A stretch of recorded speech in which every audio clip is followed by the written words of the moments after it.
गरीब माँ अपने नन्हे से बालक को मंदिर के द्वार पर छोड़कर चली गई। बहुत खोजने पर भी पुजारी जी को बालक के परिवार का कुछ भी पता न चला। जब गांव का भी कोई व्यक्ति उस बालक का लालन पालन करने को तैयार न हुआ तो पुजारी जी ने भगवान शिव की इच्छा समझकर उसे अपने पास रख लिया और उसका नाम भोला रख दिया। गांव के श्रद्धालु भक्तों से जो कुछ प्राप्त होता उसी से भगवान शिव का, पुजारी जी का और बालक भोला का किसी तरह गुजारा चलता। यदि किसी दिन कम भी पड़ता तो पुजारी जी बालक और भगवान को भोग लगाकर स्वयं गंगाजल पीकर रह जाते। धीरे धीरे भोला बड़ा होने लगा और अब वह पुजारी जी के कामों में हाथ बंटाने लगा। वृद्ध पुजारी जी के थके हारे हाथों को कुछ आराम मिलने लगा, इसलिए उन्होंने भोला को मंदिर की सफाई, भगवान शिव की पूजा, उनको भोग लगाने और उनकी आरती करने की विधि अच्छी प्रकार समझा दी। अब वे स्वयं भगवान शिव के नाम जप और संकीर्तन में समय व्यतीत करने लगे। एक दिन भगवान शिव के मंगलकारी नाम शिव शिव शिव शिव का जप करते हुए ही उनके प्राण छूट गए। अब बालक भोला का इस संसार में भगवान शिव के सिवा और कोई सहारा न रहा। उसने पुजारी जी की ये 3 बातें कभी नहीं भूली। 1. भगवान भोलेनाथ शिव शंकर को ताजी गर्म रसोई का ही भोग लगाना। 2. भगवान को भोग लगाए बिना स्वयं कुछ भी नहीं खाना। 3. भगवान शिव पर विश्वास रखकर कभी भी किसी भी वस्तु का संग्रह न करना, बासी भोजन का भी नहीं। यदि कोई भक्त पहले से बना भोजन या मिठाई मंदिर में दे जाता तो बालक भोला उसे गरीबों में बांट देता। वह ताजी रसोई बनाकर ही भगवान को भोग लगता, उसके बाद ही स्वयं प्रसाद ग्रहण करता और यदि बचता तो उसे बांट देता। यदि रसोई बनाने को सामग्री न होती तो भोले बाबा और भोला भगत दोनों गंगाजल पीकर ही रह जाते।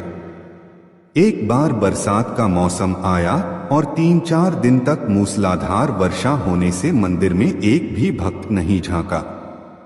भोला अपने भोले बाबा को गंगाजल का ही भोग लगाता और उसे ही पीकर रह जाता।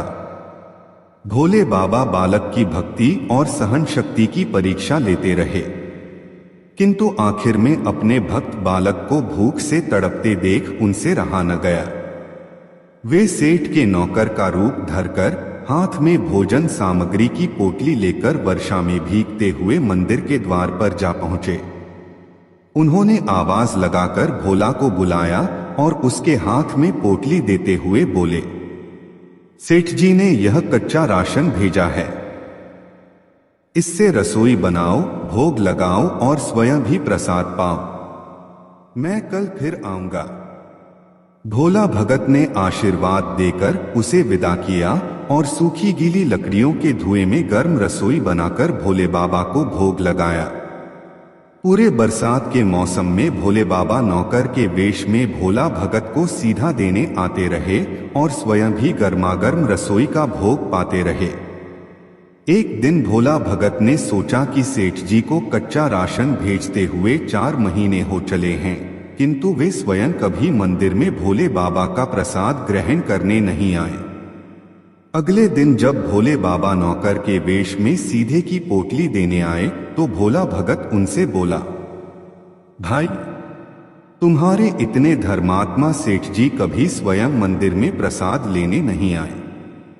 इस कारण मेरा हृदय अत्यंत दुखी हो रहा है। अपने सेठ जी से कहना कि कल वे भी मंदिर में प्रसाद ग्रहण करने अवश्य पधारें। सुनकर नौकर बने भोले बाबा चौंककर घबरा उठे और बोले, पुजारी जी, सेठ जी मेरे द्वारा आपको कच्चा राशन भेजते हैं, आप इससे भगवान को भी भोग लगा लेते हैं और स्वयं भी प्रसाद पाते हैं, फिर सेठ जी को बीच में बुलाने की क्या जरूरत है? जैसा चल रहा है वैसे ही चलने दीजिए। भोला बोला, ऐसे कैसे चलने दूं? आपके धर्मात्मा सेठ जी इतने दिनों से कच्चा राशन भेज रहे हैं, क्या मैं उन्हें भगवान का प्रसाद देने का अपना कर्तव्य भी पूरा न करूं? मैं किसी का उधार खाने वाला नहीं हूं। अपने सेठ जी से कह देना कि यदि कल भोले बाबा का प्रसाद ग्रहण करने न पधारे तो मैं उनका कच्चा राशन लेना बंद कर दूंगा। नौकर बने भोले बाबा तो अपने भोले भगत की अकड़ देखकर कांप उठे और यह सोचकर मन ही मन हंसे कि वाह, आज तो लेने वाला ही देने वाले पर धौंस दिखा रहा है। लेकिन सरल हृदय भक्त के मनोभाव पर रीझकर वे बोले, ठीक है पुजारी जी, कल सेठ जी मंदिर में प्रसाद ग्रहण करने जरूर पधारेंगे। दूसरे दिन बड़े सवेरे ही भोले बाबा नौकर के वेश में दूध और बहुत सारी भोजन सामग्री लेकर मंदिर पहुंच गए। भोला चौंकते हुए बोला, भाई आज इतना सारा सीधा किस लिए ले आए? नौकर बने भोले बाबा बोले, पुजारी जी भूल गए क्या? आज आपने सेठ जी को प्रसाद के लिए बुलाया है, इसलिए आप छक्कर रसोई बनाइए और भोले बाबा को भोग लगाइए। हाँ, यह तो बता दीजिए कि सेठ जी किस समय पधारे? भोला ने प्रसन्न होकर उन्हें सेठ जी के आने का समय बता दिया। अब भोला भगत की इच्छा पूर्ण करने के लिए भोले बाबा कैलाश पर सेठ का रूप धारण करने लगे। इधर अपने स्वामी को एक प्यारे भक्त के यहाँ जाने का समाचार सुनकर ममतामयी अन्नपूर्णा मां पार्वती भी भला कैसे पीछे रहती। वे भी पति की आज्ञा लेकर सेठानी का रूप धारण करने में जुट गई। भोले बाबा ने अपने गले से मुंडों की माला उतार दी, शरीर पर लगी भस्म, कमर पर पहना हुआ बाघांबर और बाहों और कानों में पहने सांपों के हार भी उतार कर रख दिए। उन्होंने एक मखमल का सुंदर कुर्ता धारण कर लिया, अपनी जटाएं सीधी कर गंगा और चंद्रमा को उसमें छिपा लिया और ऊपर से एक सुंदर रंग बिरंगी पगड़ी पहन ली। सदैव नंगे पैर विचरण करने वाले शिवजी ने आज अपने पैरों में रेशमी जूतियां धारण कर ली। हाथ का त्रिशूल और डमरू भोले बाबा ने नंदी के हाथ में थमा दिया और अपने हाथ में एक सुंदर छड़ी लेकर पार्वती जी के तैयार होने की प्रतीक्षा करते हुए कैलाश पर चहलकदमी करने लगे। इधर पार्वती जी घंटों से तैयार होने में जुटी हुई थीं। उन्होंने आज अपने पतिदेव के नगर में बनी सुंदर बनारसी साड़ी निकालकर पहनी, जिसका रंग सेठ बने शिवजी के कुर्ते से मैच कर रहा था। उन्होंने सोने चांदी हीरे के जगमगाते हुए आभूषण धारण कर लिए, बगल में सुंदर सा पर्स ले लिया और भोले बाबा के बार बार आवाज लगाने के बाद श्रृंगार कक्ष से बाहर निकलकर आई। जब पार्वती जी और शिवजी ने एक दूसरे को सेठ सेठानी के वेश में देखा तो वे चकित होकर एक दूसरे को निहारते ही रह गए। दोनों एक दूसरे को देख देख कर निहाल हुए जा रहे थे। इससे पहले उन्होंने कभी एक दूसरे का ऐसा सुंदर रूप देखा ही नहीं था। जब भगवान गौरीशंकर सेठानी सेठ का रूप धरकर कैलाश से अपने भक्त के यहाँ दावत खाने चले गए तो गणेश, कार्तिकेय, नंदी, ऋषिमुनि, देवता, देवांगनाएं भी उन्हें देखकर ठगे से रह गए। सेठ बने शिवजी अपने हाथ में ली हुई छड़ी को अदा से घुमाते हुए पृथ्वी पर टेकते हुए चल रहे थे और उनके पीछे पीछे बगल में पर्स लिए अपनी जूती से टकटक और पायलों से छन छन की मधुर ध्वनि करती हुई मां पार्वती सेठानी बनी हुई चल रही थीं।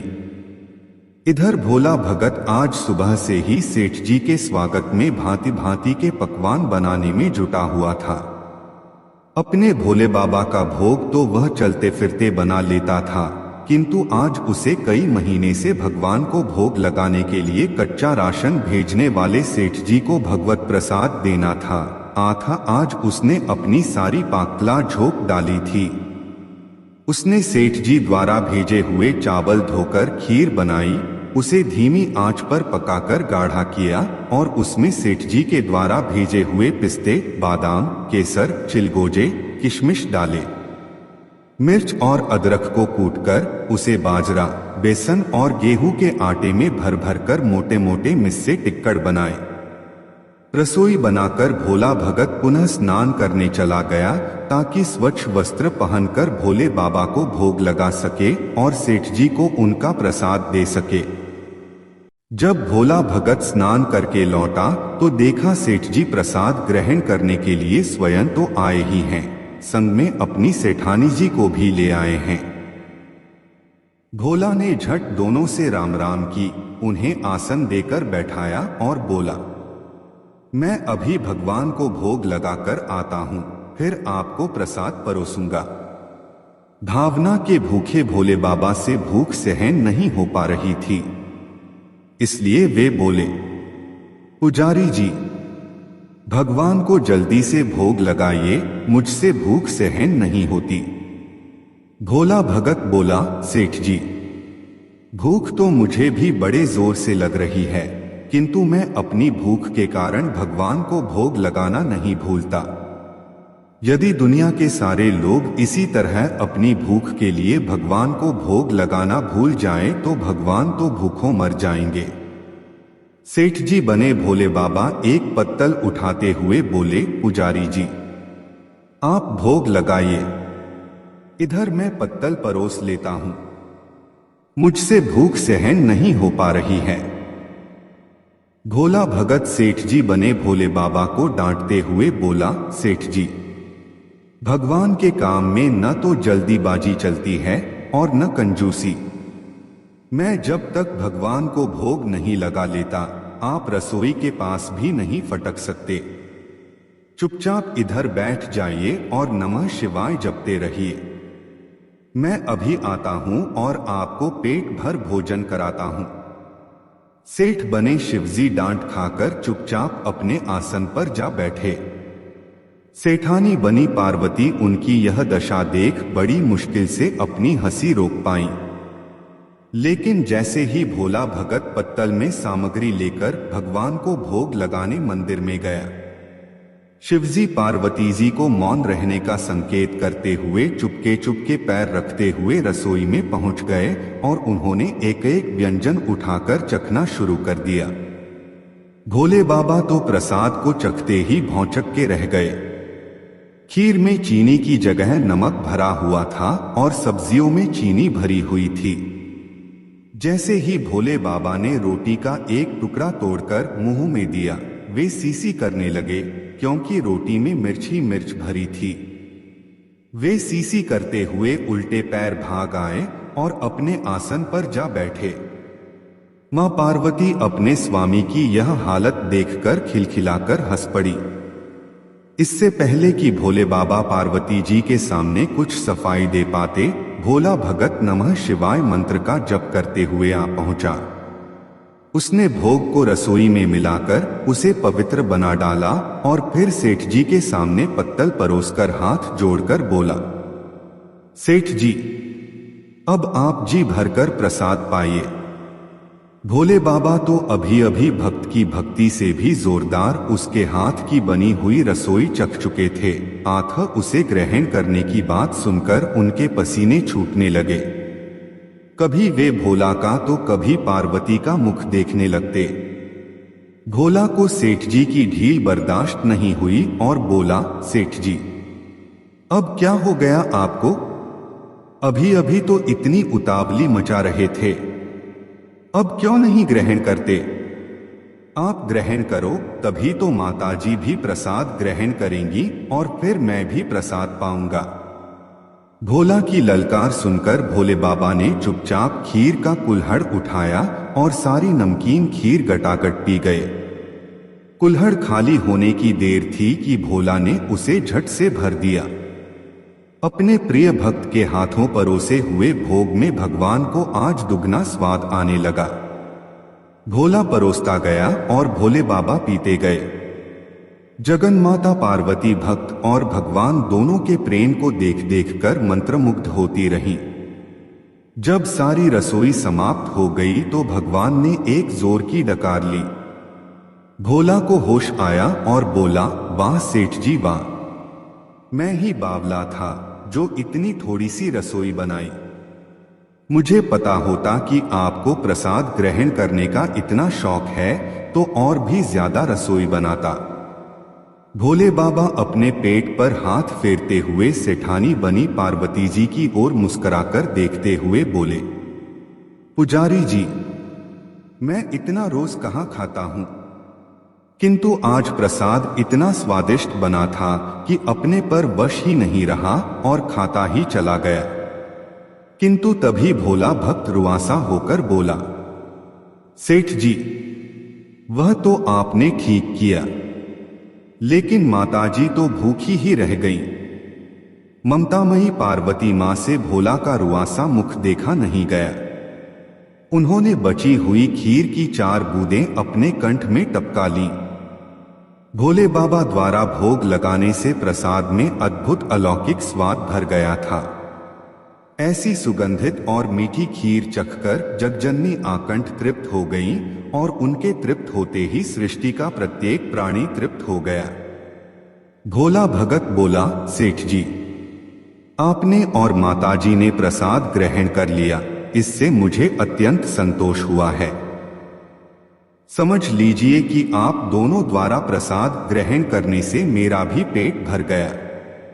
मेरी तो वैसे भी महीने में 4-4 एकादशी हो जाती हैं, किंतु मैं भी एक दाना ले ही लेता हूं, जिससे कि भोले बाबा के प्रसाद का अनादर न हो।